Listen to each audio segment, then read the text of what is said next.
Hi everybody, I'm back with another great video from the Dividends and Income channel. This video is a mailbag video to respond to your comments on my first couple of videos. If you like the content here, please click the thumbs up and also subscribe to the Dividend and Income channel.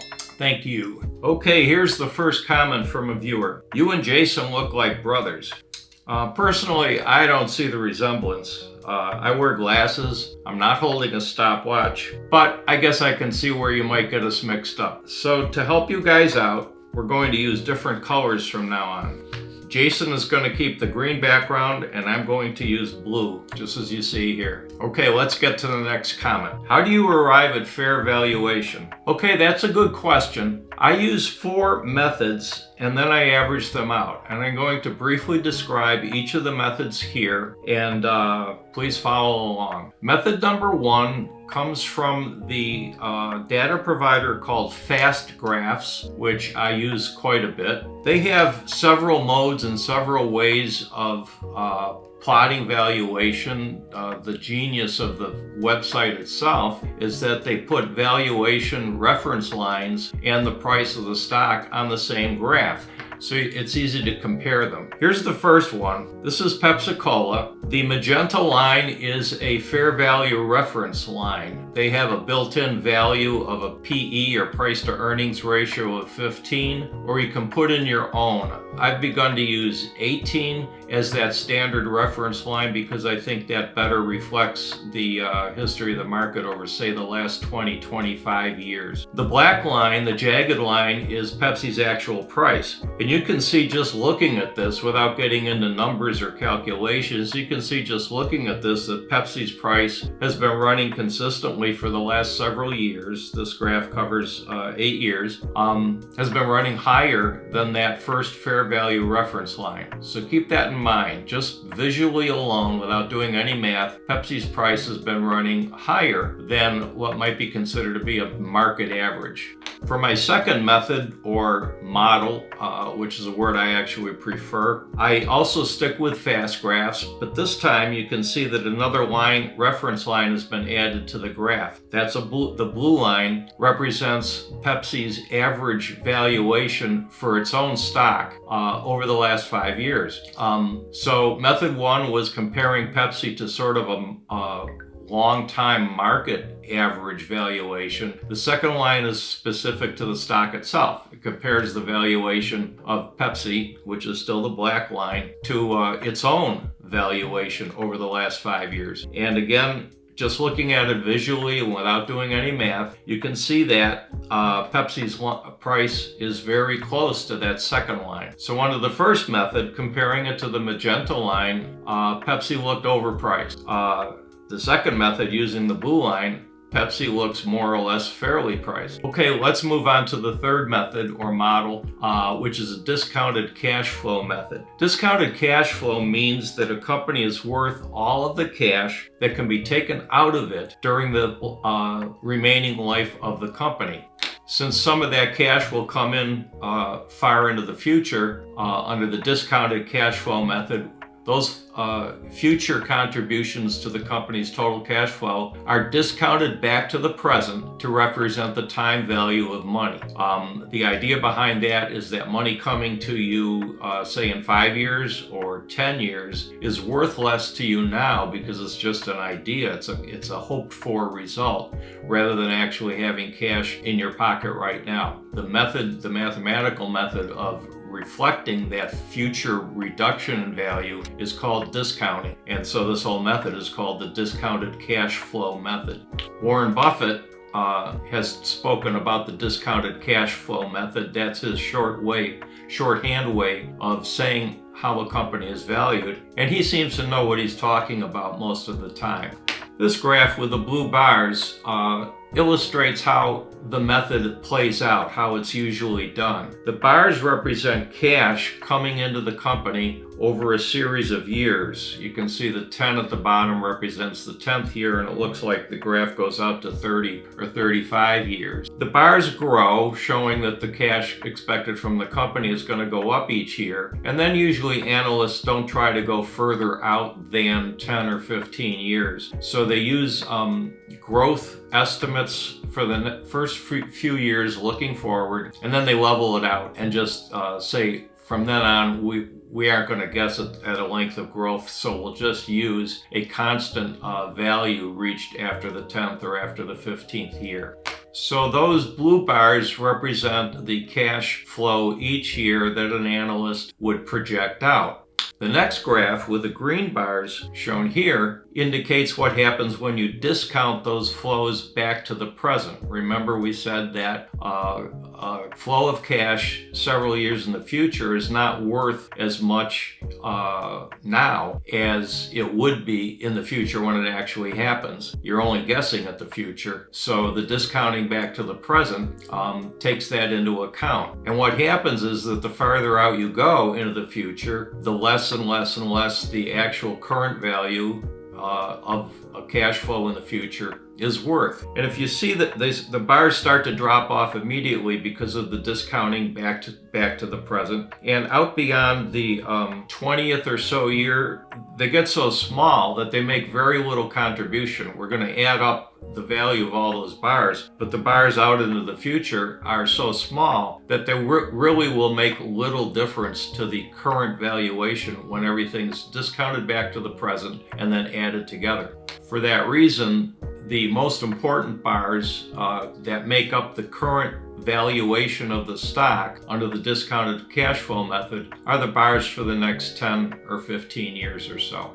In my own work, I don't even attempt to do all the math myself. Morningstar, a well-known data provider for investors, uses the discounted cash flow method in rating its stocks, and I believe they do a good job of it. Therefore, I place some reliance on Morningstar's numbers to represent this method. First of all, in a Morningstar display, they give a star rating from 1 to 5 stars, where 1 indicates that a stock is very overvalued, 3 indicates it's fairly valued, and 5 indicates it's very undervalued, i.e. it's a good buy right now, as near as they can tell. And you can see from this display that Pepsi-Cola right now gets a 4-star rating. So that would mean that Morningstar considers Pepsi to be somewhat undervalued at this time. So now through 3 methods, just to recap. The first method, which was the FASTgraphs Basic method, suggested that Pepsi was very overvalued. The second method, which was FASTgraphs Normalized method, indicated that Pepsi was more or less fairly valued. And this third method, the Morningstar discounted cash flow method, suggests that Pepsi is a little undervalued. In addition to the star rating, if you go into Morningstar, they show you this graph of price versus fair value. And what I circled there in the lower right corner is that they compute a 0.93 valuation ratio right now, which means that they think that Pepsi's current price is 0.93 or 93% of Pepsi's fair price. That means they think it's 7% undervalued. The final method that I use is called by many people the dividend metric. The idea is to compare a stock's current yield to its historical average yield, usually that's the 5-year average, and see whether it's yielding more than, about the same as, or less than it normally yields. Just to remind you, or to introduce an idea if you don't know it, a stock's yield is inversely related to its price. So as a stock's price goes up, its yield goes down, and vice versa. This graphic comes from Simply Safe Dividends, and they plot what I was just talking about, the 5-year average yield of a stock, in this case Pepsi, and its current yield, marked by the green dot at the right end of that graph. And as you can see, the current yield is practically the same as the stock's 5-year average yield, which suggests that Pepsi is more or less fairly priced.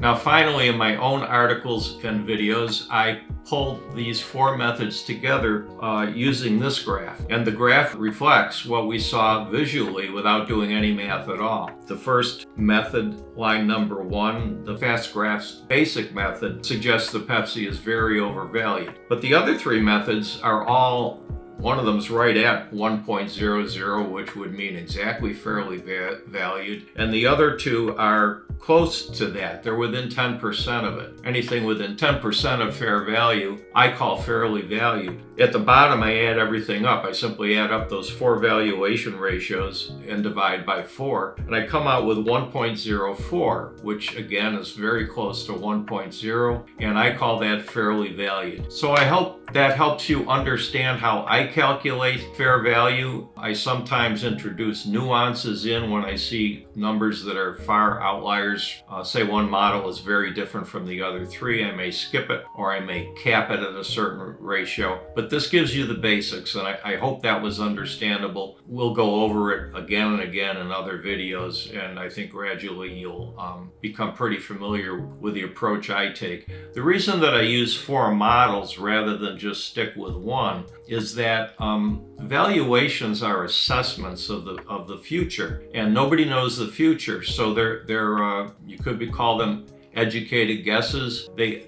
Most of the models and approaches to valuation have math behind them, and they have sound reasoning behind them, but they're always based on projections of one sort or another, or an expectation that something that's already happening is going to continue to happen, and you can never be sure of that. So that's why I call these models, that's why I call them estimates, that's why I call them assessments. It's the best we can do. My goal in doing valuations is to be directionally correct or approximately correct. Even though I might carry a number out to 2 decimal places, that's precision, but it's not necessarily accuracy. And as an investor, you simply have to get used to the idea that you don't really know if a stock was fairly valued until a few years from now, after you see how everything played out. Okay, let's move on to the next question. What did you mean when you said you were, quote, maxed out on a stock? What I meant when I said that I was maxed out on a stock was that I already owned enough of it. So I wasn't in a buying mode for that stock. It was simply a disclosure to all of you watching my video that while I was describing the valuation and attractiveness of a stock, I wasn't personally intending to buy it because I already own a lot of it. This graphic shows the stock was Pepsi-Cola, and it shows Pepsi in my own dividend growth portfolio. This is part of a table that you'll begin to see in my videos when I display the entire portfolio, but I've just isolated the Pepsi-Cola line here. What I circled is the column 1 from the right, which says percent of portfolio, and the number there, 7.2%, indicates that in my own dividend growth portfolio, the one that I make public, the portfolio, the position of Pepsi in the portfolio already takes up 7.2% of the whole portfolio. The business plan for that portfolio specifies that no stock should take up more than 8%. So I'm already close to the maximum that I wouldn't add to Pepsi at this point, because a price rise in Pepsi over just a couple months could take it over the max, and then I'd have to figure out something to do. So I'm content to leave it at 7.2% of my portfolio, and that's what I meant by saying I was maxed out on Pepsi. Okay, let's move on to the last question.